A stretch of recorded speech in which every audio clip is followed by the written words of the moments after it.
दोस्तों नेसोफेरिंजियल एंजियोफाइब्रोमा नाक के पिछले हिस्से में पाया जाने वाला एक टाइप का ट्यूमर है जो कि खून की नसों का गुच्छा होता है।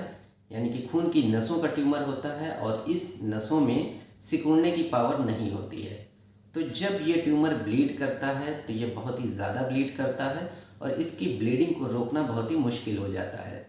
ये एक अनकॉमन कारण है नाक से खून आने का, लेकिन इसको टाइमली पहचानना ज़रूरी है और इसे बहुत ही आसानी से टाइमली पहचाना जा सकता है।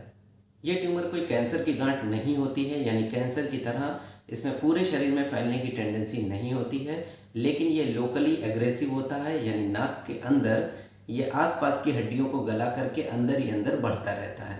तो चलिए पहले बात करते हैं कि इसको कैसे पहचान सकते हैं।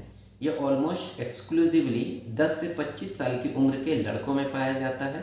तो अगर कोई लड़का है जिसकी उम्र 10 से 20 या 10 से 25 साल के बीच की है और उसकी नाक से बार बार प्रोफ्यूज नेजल ब्लीडिंग होती है, यानी नाक से खून ज़्यादा आता है और काफ़ी देर तक चलता रहता है, और साथ ही साथ नाक बंद होने की भी कंप्लेन है, यानी जिस नाक में वो ट्यूमर बन रहा होगा उस तरफ की नाक बंद होगी, तो ऐसे में स्ट्रॉन्ग पॉसिबिलिटी है, यानी पहली डायग्नोसिस जो दिमाग में आएगी डॉक्टर के, वो नेसोफेरिंजियल एंजियोफाइब्रोमा की होगी।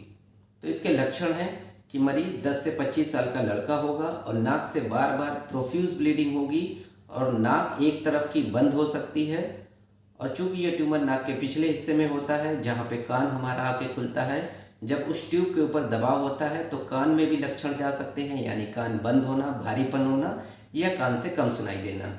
तो ये इसके मेन सिम्टम्स होते हैं। लेकिन अगर डिजीज़ बहुत एडवांस हो गई है, यानी आसपास की हड्डियों को गला करके आँख की तरफ या गाल की तरफ या गले की तरफ बढ़ रही है, तो कुछ और भी लक्षण हो सकते हैं, जैसे कि नाक की ये जो हड्डी है या ये हिस्सा है इसका ब्रॉड या चौड़ा हो जाना, आँखों का बाहर आ जाना, गाल पे सूजन आ जाना, आँखों की रोशनी पे असर पड़ना या आँखों से डबल दिखाई देना इत्यादि। इसकी डायग्नोसिस बनाने के लिए क्लिनिकल हिस्ट्री से इसका डाउट हो जाता है और डायग्नोसिस कंफर्म करने के लिए नेज़ल एंडोस्कोपी, सीटी, एमआरआई से डायग्नोसिस कंफर्म हो जाती है और इलाज के लिए इसमें सर्जरी या फिर रेडियोथेरेपी करते हैं। अब यहाँ पे सबसे बड़ा सवाल यह है, चूँकि इन मरीजों में नाक से बहुत ज़्यादा ब्लीडिंग होती है और उसे रोकना मुश्किल होता है। ये ब्लीडिंग होम केयर मैनेजमेंट से यूजुअली नहीं रुकती है, आपको डॉक्टर के पास जाना होता है। जब आप डॉक्टर के पास जाते हैं तो इस ब्लीडिंग को रोकने के लिए डॉक्टर को किन बातों का ध्यान रखना चाहिए।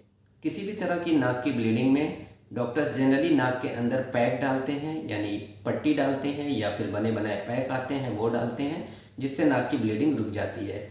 लेकिन इस केस में नाक में पैक डालना अवॉइड करना चाहिए, क्योंकि अगर आप पैक नाक में डाल रहे हैं किसी इंस्ट्रूमेंट से और वो इंस्ट्रूमेंट उस ट्यूमर के ऊपर लग गया तो हो सकता है ब्लीडिंग और ज़्यादा बढ़ जाए और कभी कभी इतनी ब्लीडिंग होती है कि उसको रोकना मुश्किल हो सकता है।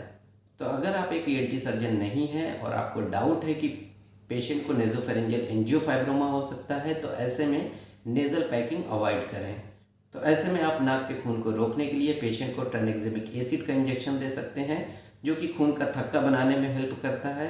इसके साथ साथ पेशेंट को आईवी फ्लूइड दे सकते हैं, रिंगल लैक्टेट या नॉर्मल सलाइन, ताकि पेशेंट हीमोडायनेमिकली मेंटेन रहे, क्योंकि ज़्यादा ब्लड बह जाने की वजह से पेशेंट हीमोडायनेमिकली अनस्टेबल हो सकता है।